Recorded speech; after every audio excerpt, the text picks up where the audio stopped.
দীর্ঘ ১৫ বছর পর বাংলাদেশে ওয়ানডে দ্বিপাক্ষিক সিরিজ খেলার জন্য আগামী জুনে বাংলাদেশ সফর করবে অস্ট্রেলিয়া। ২০২৮ ওয়ানডে বিশ্বকাপ সরাসরি খেলার জন্য অস্ট্রেলিয়ার বিপক্ষে বাংলাদেশের এই সিরিজটি খুবই গুরুত্বপূর্ণ।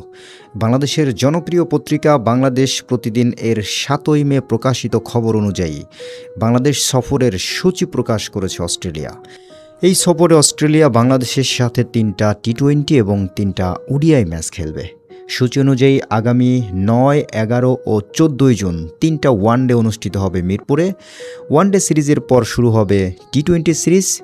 আগামী ১৭, ১৯ ও ২১শে জুন হবে ৩টা টি-২০ ম্যাচ এবং সবগুলো টি-২০ অনুষ্ঠিত হবে চট্টগ্রামে।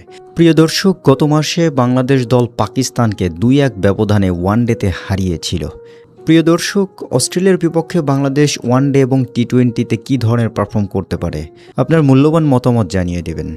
Thank you for watching, please like and subscribe.